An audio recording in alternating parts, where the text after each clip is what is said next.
రండి యోహాను సువార్త ధ్యానాలు 57వ భాగం. యోహాను సువార్త 7వ అధ్యాయము 20-21 వచనాలను చదువుదామని. ఇక్కడ చదవబడిన ఈ మాట, మీరు నన్ను చంపాలనుకుంటున్నారు అని ఏదంటే యేసు ప్రభువారంటే, ఆ మాటకు అక్కడున్న వారు ఇస్తున్న సమాధానం ఏంటి? నిన్ను ఎవరు చంపాలనుకుంటున్నారు? నీవు దయ్యం పట్టిన వాడివి. అక్కడున్న వారికి తెలుసు, వింటున్న యేసు ప్రభుకి తెలుసు, వారు అబద్ధం మాట్లాడారని యేసు ప్రభుకి తెలుసు. అందుకే 32వ వచనం చదవండి ఒకసారి. జన సమూహము ఆయనను గూర్చి ఎలాగు సనుగుకొనుట పరిసయ్యులు వినినప్పుడు ప్రధాన యాజకులను పరిసయ్యులను ఆయనను పట్టుకొనడానికి బంట్రోతుని పంపారు. పైన ఏమన్నారు? ఎవరు మిమ్మల్ని చంపుతామనుకున్నది? నీవు దయ్యం పట్టిన వాడివి అని చెప్పి చాలా హేళనాస్పదంగా ఆయనను ఇబ్బంది పెడుతూ మాట్లాడారు. ఇంకా ఈయన్ని ఎందుకు చంపాలనుకున్నారు, ఎందుకు శ్రమ పెడుతున్నారో ఇంకో మాట చూడండి. యోహాను సువార్త 5వ అధ్యాయం 15వ వచనంలో ఇదివరకు మనం ధ్యానం చేశాం. సరే, ఆ మాట చూడండి. 5:18. ఆయన విశ్రాంతి దినాచారము మీరుట మాత్రమే కాక, దేవుడు తన సొంత తండ్రి అని చెప్పి తన్ను దేవునితో సమానులుగా చేసుకొనెను గనుక ఇందు నిమిత్తము యూదులు ఆయనను చంపవలనని మరీ ఎక్కువగా, ఎలాగంట, మరీ ఎక్కువగా ప్రయత్నం చేశారంట. ఇక్కడ ఏమంటున్నారు వాళ్ళు? ఎవరిని చంపాలనుకుంటారు? ఎంత అబద్ధం! వారు ప్రయత్నాలు చేస్తున్నారు. దేవుడు హృదయాలు పరిశోధించేవాడు, పరీక్షించేవాడు. నీవు దెయ్యం పట్టిన వాడివి, పిచ్చోళ్ళ మాట్లాడుతున్నావే అని యేసు ప్రభుతో మాట్లాడుతూ ఏంటంటున్నారు? నేను చంపాలనుకున్నది ఎవరు? వీళ్ళు సామాన్యమైన మనుషులు కాదండి. చాలా ఈజీగా ఊసరి వెళ్ళిలా మారిపోతారు. మాట చాలా ఈజీగా మార్చేస్తారు. ఇంకా ఏమన్నారు చూడండి ఒకసారి. 8వ అధ్యాయం 48 చూడండి. యోహాను సువార్త 8:48. మరొక 2 పర్యాయాలు, మరో 2 సార్లు అంటున్నాడు, నీవు దయ్యం పట్టినవా. ఆయన చంపడానికి ప్రయత్నిస్తున్నారు, ఆయనను శ్రమ పెట్టడానికి ఇష్టపడుతున్నారు.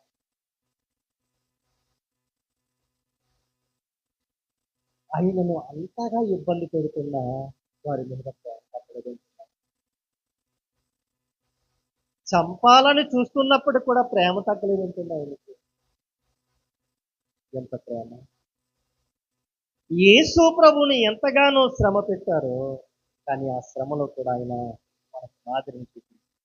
ఈరోజు మన పాఠం ఏంటంటే, పక్క వారిని చూసి చెప్పండి, శ్రమ మనకు మేలే అని. శ్రమ మనకు మేలే. హృదయపూర్వకంగా చెప్పారు ఈ మాట, ఏదో చెప్పామని చెప్పారు. హృదయంలో నుండి వచ్చిందా? హృదయంలో నుండి వచ్చిందండి. ఈ రోజు మన పాఠము, శ్రమ మనకు మేలే. క్రైస్తవునికి శ్రమ మేలే. మేల బాధ. శ్రమ మనకు మేలుగానే ఇస్తారంటారా? మరి శ్రమ వచ్చిందని ఎందుకండి తిరిగిపోతారు? కొంచెం ఇబ్బంది వస్తే ఎందుకండి దిగులు పడిపోతారు? శ్రమ అంటే మనకు ఆనందమా, దుఃఖమా, బాధ? శ్రమ అంటే కదా. శ్రమ వచ్చినప్పుడు మన ముఖం వెలిగిపోతుంటుందా, నీరసించిపోతుంటుందా? చెప్పాలి. నీరసించిపోతుంటా. ఏమంటారు? అంటే మనం శ్రమగానే చూస్తాం. క్రైస్తవుడు అయిన వాడు శ్రమను మేలుగా ఎంచాలంట. 1 తెస్సలోనికీ పత్రిక 3వ అధ్యాయము 2వ వచనం నుండి ఒకసారి చదువుతాం. ఇక్కడ చెప్పబడుతున్న మాట, మనకు శ్రమలు ఎందుకంట? కదిలింపబడకుండినట్లు మనకు శ్రమలు దేనికి? శ్రమ దీనికి మనకు కలుగుతున్నాయి. దేనికి అంటే, మనం కదల్చబడని వారిగా. ఒక వ్యక్తి ఒక గృహాన్ని నిర్మించేటప్పుడు గాలికి ఊగిపోతూ ఉంటే ఆ ఇంటిలో సంతోషంగా ఉండగలడా? చెప్పాలి. నిర్మాణం ఎంత బలమైనదిగా ఉండాలి? నిర్మాణం పునాది ఎంత స్థిరంగా ఉండాలి? ప్రియమైన సంగమా స్నేహితులారా, నీవు క్రైస్తవుడవైనందుకు శ్రమను ఎదుర్కొంటున్న నీవు ఈ శ్రమ ఎందుకు అంటే నీవు కదల్చబడని వారిగా స్థిరముగా ఉండడానికి. ఇలా చెబుతాను వినండి. ఓ బండ మీద స్థిరమైన పునాది వేయబడింది.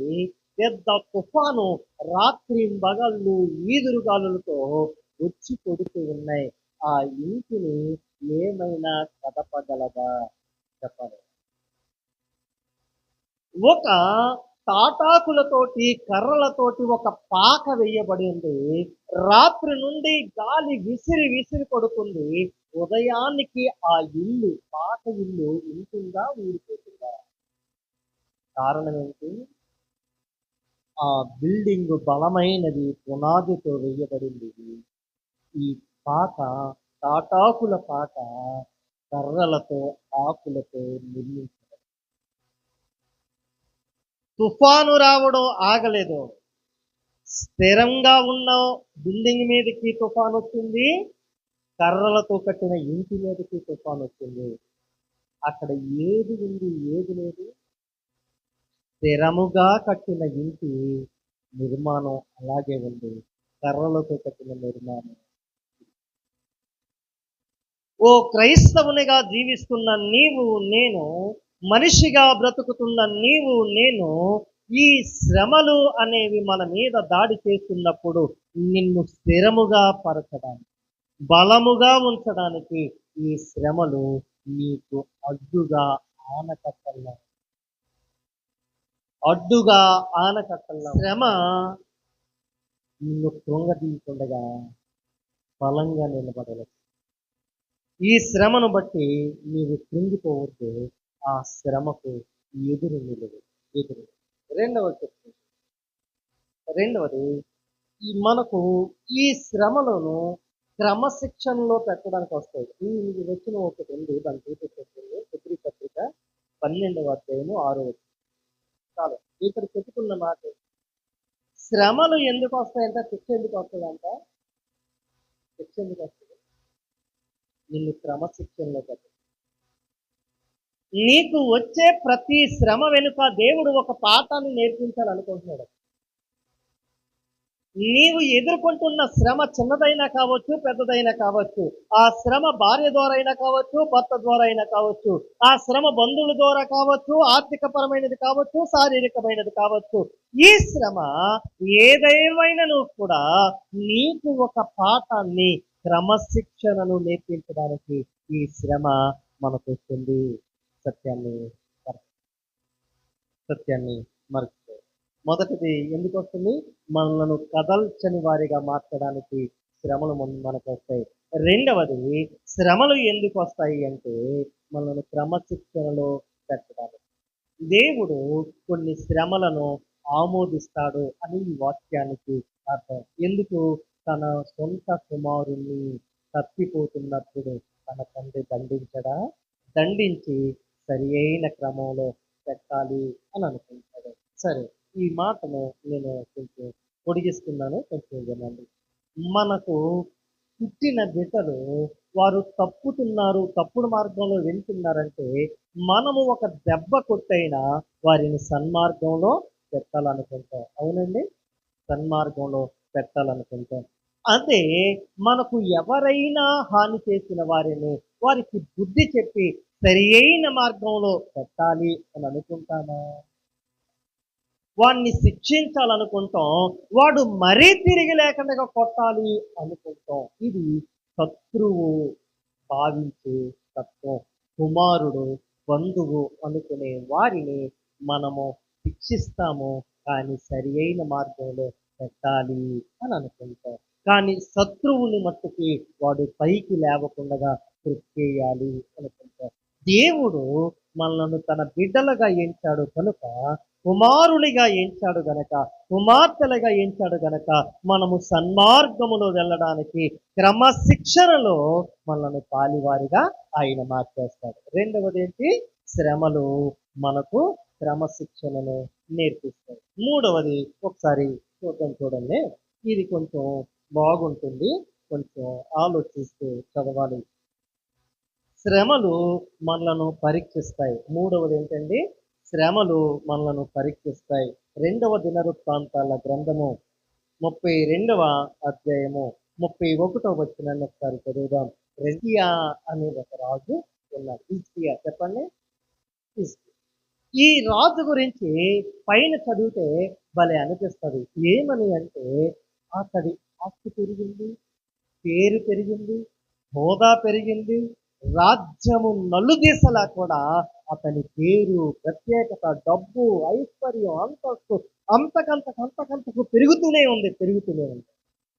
చాలు కదండి జీవితానికి, చాలు కదా.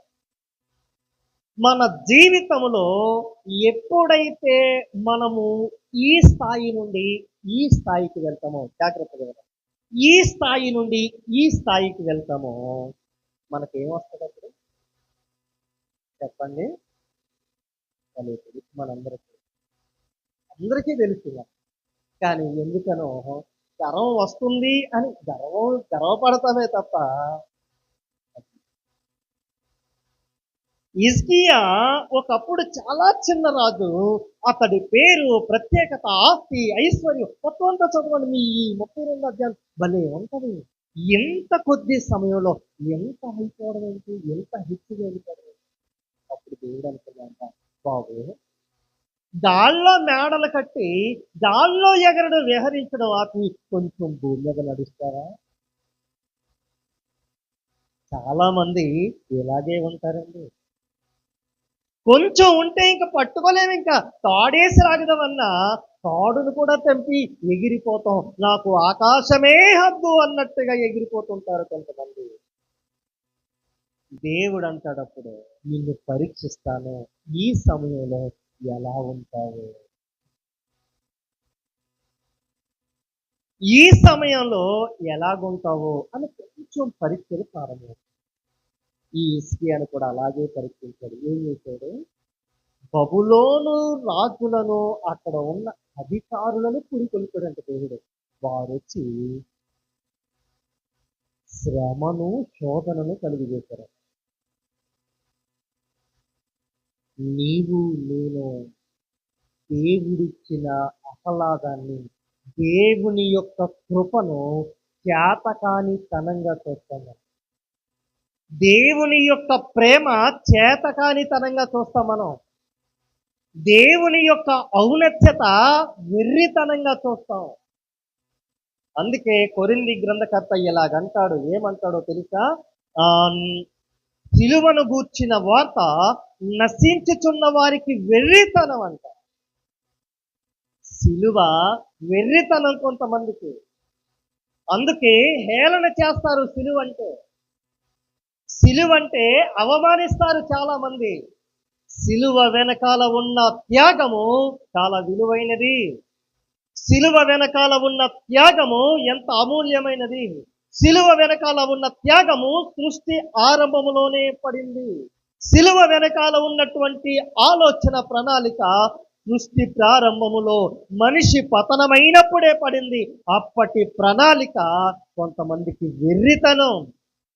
సిలువను గూర్చిన వార్త వెర్రితనము లాగునే క్రైస్తవులకు దేవుని ప్రేమ వెర్రితనం అయిపోయింది. తప్పు చేసి ప్రభువా క్షమించంటే క్షమించేస్తాడు దేవుడు. వెర్రితనం. దేవుడు అప్పుడు ఏం చేస్తాడంటే, బాబు కొంచెం భూమి మీద నడువునైనా, ఎందుకు గాల్లో ఎగిరిపోతున్నావు నీవు? నా ప్రేమ, నేనిచ్చిన స్వేచ్ఛ నీవు ఒక అవకాశవాదిగా తీసుకున్నావు, వద్దు అని చెప్పి దేవుడు మనలను పరీక్షిస్తూ ఉంటాడు. ఈ శ్రమలు మనలను పరీక్షించడానికి వస్తే అడుగుతున్నాను, ఈ పరీక్షల్లో మనం నెగ్గుతామా, మనం పాస్ అవుతామా, ఓడిపోతామా, ఫెయిల్ అయిపోతామా? శ్రమలు మనలను పరీక్షించడానికి వస్తాయి. నీ ఆత్మీయతను, నీ భక్తిని, నీ యథార్థతను, మన యొక్క దేవునితో ఉన్న బంధాన్ని పరీక్షించడానికి శ్రమలు అనేవి వస్తాయి. ఈ శ్రమల పరీక్షలో మనము నిలబడేవారమా, కృంగిపోయేవారమా? నిలబడేవారమా, పడిపోయేవారమా? ఈ శ్రమలు మనలను ఈ స్థాయిలో నుండి మరింతగా దిగజార్చేస్తున్నాయా, లేదు ఈ శ్రమల్లో నిలబడ్డాముగా మన జీవితం, మన హృదయం ఏమైనా మనకు బోధిస్తుందా? అవి 3 విషయాలు చెప్పారు. ఏంటి? మనలను కదలని వారిగా చేస్తుంది. మొదటిది, మనలను క్రమశిక్షణలో పెడుతుంది. శ్రమలు మనలను పరీక్షిస్తాయి. 4వ విషయం చెప్పినట్టు, మొదటి పేతురు పత్రిక 2వ అధ్యాయం 21వ వచనంలో, క్రీస్తు మన కొరకు బాధపడి ఆయన శ్రమ అనుభవించినట్టు ఎందుకు? మనకు మాదిరిని ఇవ్వడం. మాదిరి నుంచి వెళ్ళిపోయాడు. నీకు నాకు తెలియాలి, నేను మాత్రమే కాదు శ్రమ పడేది, నా ముందు శ్రమ పడిన దేవుడున్నాడు. నేను మాత్రమే కాదు శ్రమ పడింది, దేవుణ్ణి వెంబడించి వెళ్ళిన భక్తులున్నారు. నేను మాత్రమే కాదు ఇన్ని అవమానాలు, ఇబ్బందులు, వెన్నుపోటులు పొడుచుకుంది, ఇన్ని అవమానకర పరిస్థితుల్లో వెళ్ళింది. నాకంటే ముందు దేవుని దాసులు ఉన్నారు. ఆ దేవుని దాసుల ముందు యేసు క్రీస్తు ప్రభు ఉన్నాడు. మాదిరి నుంచి వెళ్ళిపోయాడు. క్రీస్తు శ్రమలో భరించి, బాధను అనుభవించి, ఇబ్బందిని అనుభవించి మనకు మాదిరిని ఉంచి వెళ్ళిపోయాడండి. నీవు మాత్రమే కాదు శ్రమ పడేది, నేను మాత్రమే కాదు శ్రమ పడేది. శ్రమ మనొక్కరికే వచ్చింది భూమి మీద, ఇంకెవ్వరికీ కలగలేదన్నట్టుగా మనం బాధనవసరం లేదు. మన ముందు యేసు క్రీస్తు ప్రభు కూడా శ్రమ అనుభవించింది. 4. 5వ విషయం చెప్తున్నాను చూడండి. అపోస్తుల కార్యాలు 14వ అధ్యాయం 22వ వచనం ఒకసారి చదువుతాం. ఈ మాట ఏం చెప్తుంది మనకు? శ్రమలు ఎందుకు వస్తాయంట? విశ్వాసములో నిలకడగా ఉండి దేవుని రాజ్యానికి వెళ్ళడానికంట. శ్రమలు ఉరికినే కాదండి మనకు వచ్చినది. ఈ శ్రమలు ఎదుర్కొంటున్న నీకు నాకు ఈ మాట అర్థం కావాలి. ఏంటో తెలుసా? ఈ శ్రమలు ఎందుకు వచ్చినాయి అంటే, నేను నా దేవుని రాజ్యానికి వెళ్ళను. ఈ శ్రమలు ఎందుకు వచ్చినాయి అంటే, విశ్వాసములో నేను స్థిరంగా ఉండి నా దేవుని రాజ్యానికి నేను వెళ్ళడానికి ఈ శ్రమలు నాకు వచ్చాయి అని మనం నమ్మాలి, నమ్మగలుగుతున్నాను. శ్రమలు వచ్చినాయని లవోదివో ఏడకండి. ఈ శ్రమలు విశ్వాసములో స్థిరపరిచి నేను దేవుని రాజ్యానికి వారసులుగా, దేవుని సముఖములో ఆయన కుమార్తెగా, కుమారునిగా ఉండడానికి మనను స్థిరపరుస్తున్నాయి. ఇవి శ్రమలు మనకు మేలుకరంగా మారడానికి. శ్రమలు మనము ఎందుకు అనుభవిస్తాము అంటే, శ్రమలను ఎందుకు భరిస్తాము అంటే 5 విషయాలు చెప్పారు. ఏంటి 5 విషయాలు? కదలని వారు, తర్వాత క్రమశిక్షణ, పరీక్షించడానికి 4, మాదిరికరంగా ఉండడానికి 5, దేవుని రాజ్యానికి వెళ్ళడం, విశ్వాసములో స్థిరపడి దేవుని రాజ్యానికి వెళ్ళడానికి. సరే, మరి శ్రమలను ఎదుర్కోవలసిన పద్ధతి ఏంటి?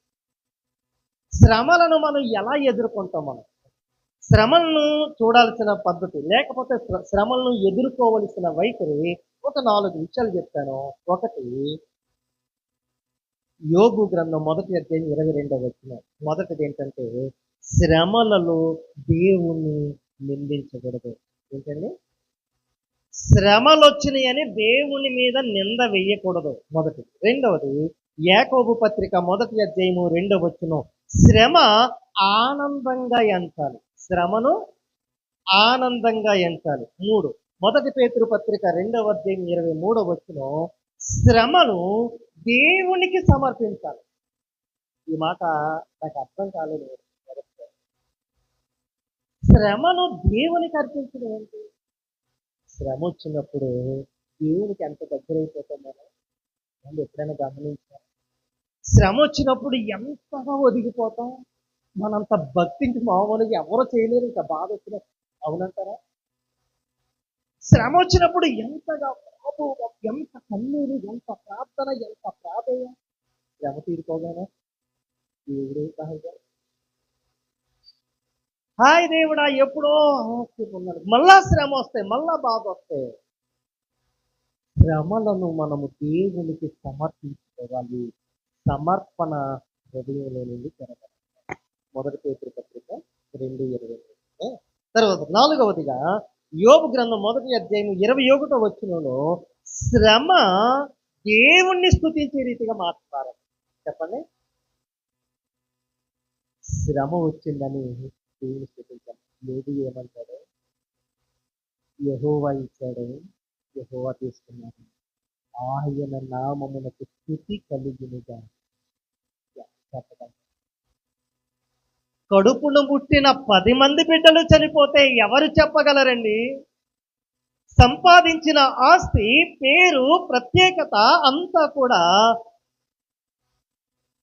నిర్వీర్యమైపోతే, నీరు కారిపోతే యెహోవా ఇచ్చాడు, యెహోవా తీసుకున్నాడు చెప్పే ధైర్యం ఉందా సోదరి మనకు? యెహోవా ఇచ్చాడని దేవుణ్ణి స్తుతించే ధైర్యం ఉందా మనకు? శ్రమను ఎదుర్కొనే పద్ధతి ఇది. శ్రమ వచ్చిందని దేవా నీవు ఉన్నావా, నువ్వు ఉంటే నాకెందుకు ఈ శ్రమలు, ఉన్నావా, అసలు ఉన్నావా అని చెప్పి పాటలు పాడకూడదు మనం. శ్రమలో దేవుణ్ణి నిందించకూడదు. శ్రమను ఆనందంగా ఎంచాలి. శ్రమలో దేవునికి అప్పగించాలి. శ్రమ దేవుని స్తుతించే రీతిగా. 4. మరి ఈ శ్రమకు తగిన ప్రతిఫలం ఎలా వస్తుంది? 3 విషయాలు చెప్తాను కదా. హెబ్రీ పత్రిక 5:8 వల్ల 8 యొక్క విశిష్టత ఏంటంటే, శ్రమ వల్ల విధేయతను నేర్చుకుంటాం. చెప్పండి. శ్రమ వల్ల విధేయతను నేర్చుకుంటాం. 2వది, మొదటి పేతురు పత్రిక 5:10 ప్రకారము మనలను పూర్ణులుగా చేసి బలవంతులుగా మనం మారుతాము. హెబ్రీ పత్రిక 12:10 ప్రకారము పరిశుద్ధాత్మలో మనం పాలివారం అవుతాం. 3 విషయాలు. దేనివల్ల? శ్రమ వల్ల కలిగే లాభాలు, శ్రమను అనుభవించడం వల్ల వచ్చే లాభాలు 3 ఏంటి? విధేయత నేర్చుకుంటాం, పరిపూర్ణులుగా మారి బలవంతులుగా మారుతాం, పరిశుద్ధాత్మలో పాలివారిగా ఉండి దేవుని రాజ్యానికి వారసులుగా. యేసు క్రీస్తుని అంతగా శ్రమ పెట్టిన యూదులను కూడా క్షమించడానికి కారణం ఈ శ్రమ. ఆయన మనకు దీవెనకరంగా. శ్రమ వెనుక ఉన్న ఆశీర్వాదం ఎంత అంత కాదు. ప్రియమైన సంగమా, నా స్నేహితులారా, ఈ శ్రమ మనకు మేలే. ఈ శ్రమ మనకు ఆశీర్వాదకరమే. ఈ శ్రమ మనకు దీవెనకరమే. ఈ శ్రమ మేలుగా ఎంచితే ప్రార్థన చేస్తాను. ఈ శ్రమ ఆశీర్వాదంగా ఎంచితే ఇది నీకు మేలు, మనకు మేలుగా ఎంచి మనం ప్రార్థన చేద్దామా? మోకరిస్తాం.